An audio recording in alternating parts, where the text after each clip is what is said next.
అన్న ఎక్కడికి జరగండి అన్న, ఎవరితో వచ్చావు? డ్రైవర్తో కింద వచ్చావు. మరి పార్టీలో కారులో జెండాలు ఎందుకున్నాయి? నిన్ను తీసుకొచ్చింది ఎవరు? నిన్ను తీసుకొచ్చింది ఏం పేరు? ఏం చేస్తారా? మీరు ఎక్కడ? హైదరాబాద్ ఎక్కడ? విశాఖపట్నం. ఆయన ఎక్కడ? నువ్వు విశాఖపట్నం కృష్ణా జిల్లా. ఇప్పుడు నిన్ను తీసుకొచ్చింది వాళ్ళే కదా. ఇప్పుడు మా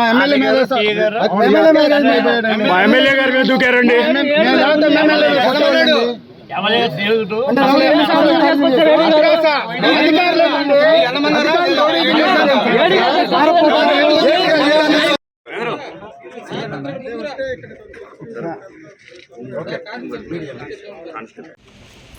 స్పెషల్ ఆర్డర్ ఇచ్చారు మీరు? ఫోన్లో చెప్తే వచ్చేస్తారా? మీకుందా సెర్చ్ ఆర్డర్ ఉందా? లేకపోతే మీకు ఏమన్నా మీరు ఏడీ విజిలెన్స్ మీ పరిధి నెల్లూరు, మీరు మాటూరులో ఎట్లా ఎంక్వైరీ చేస్తారండి? మీకు అసలు మీరు ఎవరు ఏంది? మీరు అక్కడ ఏడీ అని మాకేంటి గ్యారంటీ? మీకు ఏమైనా స్పెషల్ ఇచ్చారా? డిప్యుటేషన్ ఇచ్చారా? డైరెక్టర్ ఫోన్ చేసి చెప్పేస్తే ఎవరు వెంకటరెడ్డా? ఆయన ఫోన్ చేసి చెప్పేస్తే ఏమైనా చేస్తారా మీరు? మీ డైరెక్టర్ పోయి బాయిలో దూకమంటాడు, దూకుతారా? మరి ఇదే మీరు నెల్లూరు ఏడి, మీరు మాటూరు ఎంక్వైరీకి వచ్చారు. మీరు అఫిషియల్ డ్యూటీ మీద వచ్చేటప్పుడు మీకు డైరెక్టర్ ఆర్డర్ ఇస్తాడు, అలానే ఆఫీసర్ నువ్వు ఇక్కడికి వెళ్ళి ఈ పని చేయాలి. మీరు ఆ పేపర్ లేకుండా వస్తే మీరు వెంకటరెడ్డి నియమించుకున్న మాఫియా మనిషా, లేకపోతే మీరు ఏడీ విజిలెన్సా మాకు ఎట్ట తెలుస్తుంది? మరి మాఫియానే నడిపిస్తున్నారు స్టేట్లో. మీ డైరెక్టర్ కన్సర్న్లోనే కదా మొత్తం నడుస్తుంది. ఇప్పుడు వాళ్ళు ఫ్యాక్టరీలో వ్యాపారం చేసుకోమంటారా, మూసుకోమంటారా, లేకపోతే మీరు సెగ్రిగేట్ చేసి మీరు కొంతమంది చేసుకోండి మీరు కొంతమంది చేయొద్దు అని చెప్పి పార్టీల వారికి డివైడ్ చేస్తారా? మేము ఒప్పుకోండి దీన్ని. 15 మంది పేర్లే అసలుకి అతనికి ఆర్డర్ లేదు కదా. 15 మంది ఫోన్లో పేర్లు చెప్తే మీరు వచ్చేస్తారండి? బొమ్మాయి వెళ్ళమంటాడు, వెళ్తారా మీరు? అంటే మీకు సర్వీస్ రూల్స్ మీకేమి ఉండవు. మీరు వచ్చి ఎవడెవడికి ఏ ఫ్యాక్టరీలోకి వెళ్ళి అంతంత రాయమంటే అంత రాసేసి వెళ్ళిపోతారు. ఇప్పుడు ఇక్కడ మా ఓనర్ స్టేట్మెంట్ ఇస్తాడు, మీరు ఇప్పుడు ఏం రికార్డ్ చేశారు, గత 8 నెలలుగా ఇక్కడ దాదాపు 2 సంవత్సరాలు ఇక్కడ ఏం జరుగుతుంది, ఎవడెవడికి ఎంతంత డబ్బులు ఇచ్చారు, దీంట్లో మీ డైరెక్టర్కి ఎంత వెళ్తుంది, ముఖ్యమంత్రికి ఎంత వెళ్తుంది, ఇక్కడున్న వైఎస్ఆర్ కాంగ్రెస్ పార్టీ నాయకులకి ఎంత వెళ్తుంది, అది కూడా రికార్డ్ చేయండి. మీరు మేము కోర్టులో చూసుకుంటాం. మీరు వచ్చేది పిచ్చి లెక్కలు గీసేసి ఇక్కడ అందరిని ఇబ్బంది పెట్టి వీళ్ళు ఏంది 10 మందికి ఉపాధి కల్పిస్తున్నారు, వాళ్ళు డబ్బులు కాదు. ఇప్పుడు ఏ మార్కెట్ బాగుందా మీకు తెలియదా? ఇండస్ట్రీ ఎట్లా ఉందో, గ్రానైట్ పరిశ్రమ ఎట్లా ఉందో తెలియదండి మీకు? వాళ్ళు ఎన్ని ఇబ్బందులు పడితే ఫ్యాక్టరీలు నడుపుతున్నారు.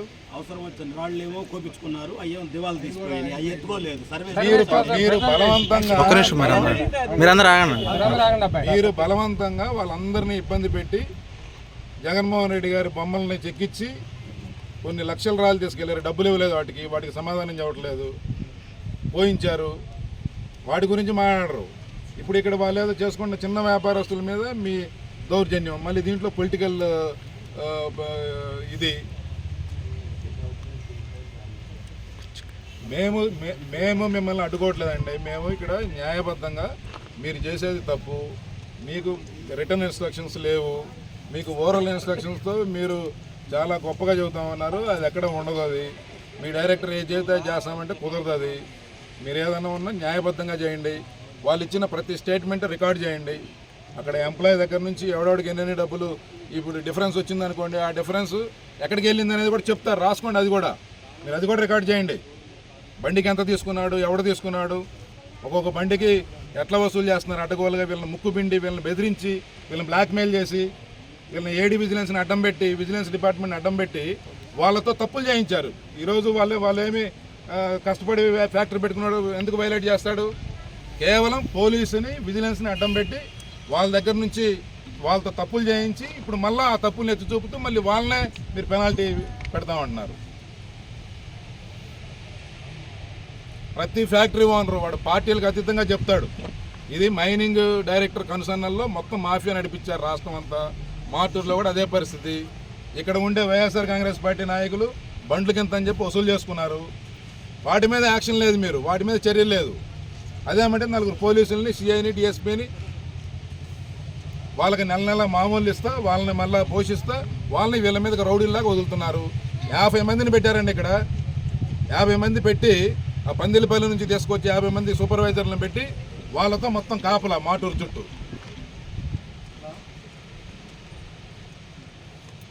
అన్నీ చేయండి, ఫ్యాక్టరీలు అన్నీ చేయండి. ప్లస్ మా ఓనర్లు అందరూ చెప్తారు, ఈ ఫ్యాక్టరీ ఓనర్లు అందరూ చెప్తారు, రికార్డు చేయండి. అది రికార్డు చేసి మాకు పంచనామా కాపీ ఇచ్చి మీరు వెళ్ళండి ఇక్కడ నుంచి, ఏమైనా చేసుకోండి. ఇబ్బందులు పడి నడిపిస్తూ ఉంటే వాళ్ళ మీద నెలకు ఒకసారి ఎవడండి చెప్తాడు? వాడు ఇష్టం వచ్చిన లిస్ట్ 15 మంది లిస్ట్ ఇస్తే ఎట్లా వస్తారండి మీరు? ఏం ఆధారం ఉందండి? వాళ్ళు ఏం వైలేషన్ చేశారని ఆ 15 మందిని సెలెక్ట్ చేశారు మీరు? అంటే ఒక 15 మందిని బెదిరిస్తే రేపు లారీకి మీకు ఇచ్చే 5,000 10,000 పెంచమని మళ్ళీ ఇంకా నాకు ఇచ్చేచ్చారు రాష్ట్రాన్ని. ఇంకేం చేస్తారు? 2 నెలలు 3 నెలలు అయిపోయింది. ప్రతిదాన్ని చంపేయటమే. చాలా దుర్మార్గం, కిరాతకం అండి ఇది.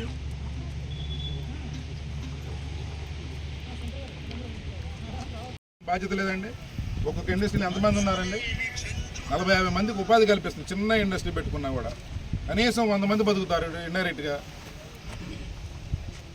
వాళ్ళకి ఏమన్నా కోట్ల రూపాయలు దీంట్లో ఆదాయం వస్తుందండి. మీకు తెలియదా? ఇండస్ట్రీలో ఎన్ని డబ్బులు వస్తున్నాయో? ఈఎంఐలు కట్టడానికి కూడా డబ్బులు లేవు వాళ్ళ దగ్గర, కరెంటు బిల్లు కట్టడానికి డబ్బులు లేవు. అలాంటి వాళ్ళ దగ్గర శవాల మీద పేలాలు ఏరుకున్నట్టు మీరు వాళ్ళ దగ్గర ముక్కు పిండి వసూలు చేస్తూ మళ్ళీ 15 రోజులకు ఒకసారి, 15 రోజుల క్రితమే కదా వచ్చారు. ఎప్పుడు వచ్చారు వీళ్ళు? 15 రోజుల క్రితం. ఒకరోజు నెల్లూరు టీం రాస్తాడు, ఒకరోజు ఏలూరు నుంచి వచ్చారు. ఇవాళ దానికి ఏమి ఆర్డర్ ఉండదు. ఆయన ఏదో ఫోన్లో చెప్తాడు, అక్కడ డిఎంజే వీళ్ళు ఎగేసుకుంటూ వస్తారు. రాయండి, మీరు ఎంత రాస్తారో రాసుకోండి ఫైన్. అది కాదు ఇక్కడ మేము చెప్పింది మొత్తం రికార్డు కావాలి.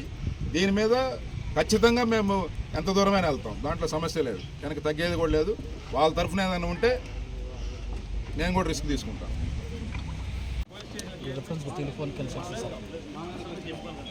జనవరి 30.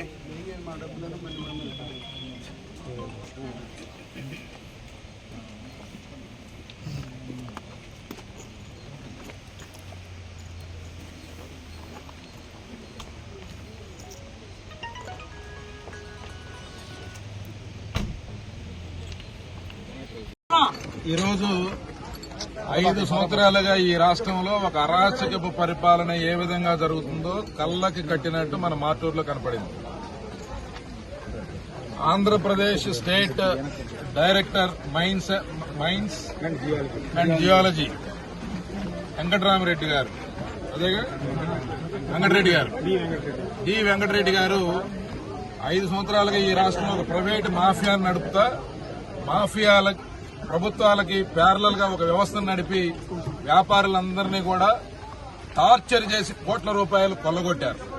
దాంట్లో భాగంగా ఈరోజు మార్టూరు, బల్లికురవ, అలాగే చీమకుర్తి, ప్రకాశం జిల్లా గ్రానైట్కు ఒక ప్రసిద్ధి చెందిన, ప్రకాశం జిల్లాకు ఒక మంచి పేరు ప్రఖ్యాతులు తీసుకొచ్చిన ఇండస్ట్రీ. ఈ ఇండస్ట్రీ ద్వారా ఇక్కడ వేలాది మంది జీవనం సాగిస్తా ఉన్నారు, బతుకుతా ఉన్నారు. కోట్ల రూపాయలు పెట్టుబడి పెట్టి చిన్న చిన్న వ్యాపారస్తులు పొలాలు తాకట్టు పెట్టి బ్యాంకు లోన్లు తెచ్చి ఈ ఇండస్ట్రీస్ నడుపుతా ఉన్నారు. ఈ రోజు ఇండస్ట్రీ అంతా కూడా దారుణమైన పరిస్థితుల్లో ఉంటే కనీసం కరెంటు బిల్లులు కట్టలేని పరిస్థితుల్లో ఒకవైపు ఈ గ్రానైట్ పరిశ్రమ ఒకవైపు ఉంటే, గ్రానైట్ ప్రాసెసింగ్ ఇండస్ట్రీస్ ని, వ్యాపారస్తుల్ని, అలాగే ఇక్కడ మైనింగ్ క్వారీ యజమానుల్ని వీళ్ళు బెదిరించి డబ్బులు వసూలు చేస్తా ఉన్నారు. 5 సంవత్సరాలుగా ఈ తంతు రాష్ట్రంలో జరుగుతా ఉంది. ఈ రోజు ఇక్కడికి ఒక 2-3 స్పెషల్ టీములను వేసి ఇతర జిల్లాలకు సంబంధించిన ఏడీ విజిలెన్స్ని ఇక్కడ డిప్యుటేషన్ పెట్టి వాళ్ళకు అనుసంధానంగా ప్రైవేటు గుండాలని, ప్రైవేటు మాఫియా గ్యాంగుల్ని వీళ్ళకి అనుసంధానంగా పెట్టి గ్రానైట్ పరిశ్రమల్లోకి వచ్చి ఇన్స్పెక్షన్ పేరుతో ఓనర్లను వేధిస్తూ రకరకాల కొలతలతో లేకపోతే ఇంకోదాంతో లక్షల రూపాయల పెనాల్టీ వేపిస్తామని బెదిరిస్తూ మళ్లీ వీళ్ళతో బ్లాక్మెయిల్ చేసి లక్షలాది రూపాయలు మళ్ళీ లంచం తీసుకోవడానికి ఒక ప్రణాళిక వేశారు. దాంట్లో భాగంగానే ఈరోజు మార్టూరులో ఇక్కడ ఇదే ఫ్యాక్టరీ అనంత గ్రానైట్స్ లో ఈ రోజు ఇక్కడ పెద్ద ఎత్తున ఒక దుమారం జరుగుతూ ఉంటే నేను కూడా ఇక్కడికి రావడం జరిగింది. ఇక్కడ ఏడీగా వచ్చిన ప్రతాప్ రెడ్డి గారు, ఆయనతో పాటు శ్రీనివాస్ అనే ఇంకొక గుండాన్ని పట్టుకొచ్చి ఇక్కడ లోకల్ మాఫియా నడుపుతున్న వ్యక్తులతో అనుసంధానం ఉన్న వ్యక్తుల్ని, వైఎస్ఆర్ కాంగ్రెస్ పార్టీ రాష్ట్ర నాయకుడిగా ఉన్న శ్రీనివాస్ అనే అతన్ని తీసుకొని వచ్చి ఇక్కడ ఓనర్ల మీద దౌర్జన్యం చేస్తూ వాళ్ళని బెదిరించడానికి పాల్పడ్డారు. ఇంతకన్నా సాక్ష్యం ఈ రాష్ట్రంలో జరుగుతున్న దుర్మార్గాలకి ఇంకక్కర్లేదు. ఇది కేవలం డైరెక్టర్ మైన్స్ అండ్ జియాలజీ కనుసన్నల్లో ఒక మైనింగ్ మాఫియా ఈ రాష్ట్రంలో రాజ్యం వెళ్తా ఉంది. అధికారులతో కుమ్మక్కై, అధికారుల్ని పావులుగా వాడుకుంటూ, అధికారులను బెదిరించి లోపర్చుకుని ఈ మాఫియా కంట్రోల్లో మొత్తం వ్యవస్థ జరుగుతూ ఉంది. ఇక్కడ ప్రతి ఫ్యాక్టరీని వాళ్ళు వేధించారు. గత 3-4 సంవత్సరాలుగా అడ్డగోలుగా డబ్బులు వసూలు చేసి వాళ్ళ ముక్కుపిండి ఇక్కడ ఒక ప్రైవేట్ సామ్రాజ్యం నడిపారు. పందిళ్లపల్లె నుంచి 50 మంది ఇక్కడ మార్టూరు చుట్టుపక్కల జల్లెడబట్టినట్టు ప్రతి చోట ప్రైవేట్ చెక్ పోస్టులు పెట్టి ఇక్కడ ప్రతి నిత్యం డబ్బులు వసూలు చేస్తామన్నారు. అంటే లారీకి ఇక్కడ నుంచి 8,000 అయితే మళ్ళీ మాచర్ల వెళ్లే వరకు దాదాపు 25,000 రూపాయలు. అంటే ఇవన్నీ కూడా సక్రమంగా వ్యాపారం చేసే వ్యక్తుల్ని బెదిరిస్తూ, వాళ్ళు సక్రమంగా వ్యాపారం చేస్తున్నా సరే వాళ్ళని వేధించుకు తింటూ, అన్ని బిల్స్ ఉన్నప్పటికీ, అన్ని చెక్ పోస్టుల్లో వాళ్ళు దానికి సంబంధించిన ప్రూఫ్లన్నీ ఇచ్చినప్పటికీ ఈ ప్రైవేట్ మాఫియాకి వాళ్ళు డబ్బులు చెల్లించాల్సిన పరిస్థితి ఈ రోజు ఉంది. ముఖ్యమంత్రి గారి గతంలో కూడా ఇదే సబ్జెక్టు మీద నేను ఉత్తరం రాయడం జరిగింది, స్పందించలా. దాంతో ఇంకా వేధింపులు ఎక్కువైనాయి, రేట్లు పెంచారు. ప్రభుత్వానికి కట్టాల్సిన డబ్బు కట్టడానికి సిద్ధంగా ఉన్నప్పటికీ వీళ్ల దుర్మార్గాల కోసం ఈ రోజు వీళ్లు తెగబడి ఈ రకంగా బరి తెగించారు. 2 నెలల్లో ఎలక్షన్లు వస్తున్నాయి. ఈ ప్రభుత్వం ఖచ్చితంగా ఇంటికి పోవడం ఖాయం. అయినా సరే బుద్ధి తెచ్చుకోకుండా వాళ్ళు ఈ రకంగా వేధించడం అనేది దుర్మార్గం. ఇప్పుడు ఈ రోజు ఇది ఇక్కడ జరిగిన సంఘటన, వాళ్ళందరూ కూడా పెద్ద ఎత్తున ఇక్కడ గ్రానైట్ కి సంబంధించిన వ్యాపారస్తులు గాని వీళ్ళందరూ కూడా చాలా బాధపడతా ఉన్నారు. ఈ రకంగా ప్రైవేటు వ్యక్తుల్ని, మాఫియా మనుషుల్ని, ప్రైవేట్ సైన్యం లేకపోతే అధికార పార్టీ నాయకుల్ని అడ్డం పెట్టుకుని అధికారులు ఫ్రంట్ ఫేస్ పెట్టి ఈ రకంగా మా వ్యాపారాలను కొల్లగొట్టడం వాళ్ళు చాలా ఆవేదన చెందుతా ఉన్నారు. కాబట్టి దీని మీద ఈ పరిశ్రమకు పూర్తి స్థాయిలో సంఘీభావం మేము తెలియజేస్తా ఉన్నాం. అలాగే పోలీసు వారికి కూడా ఈ విషయం మీద కంప్లైంట్ చేస్తా ఉన్నారు. వాళ్ళు దీని మీద తక్షణం చర్యలు తీసుకోవాలి. అతనితో పాటు వచ్చిన అధికారులని ఖచ్చితంగా అరెస్ట్ చేయాలి.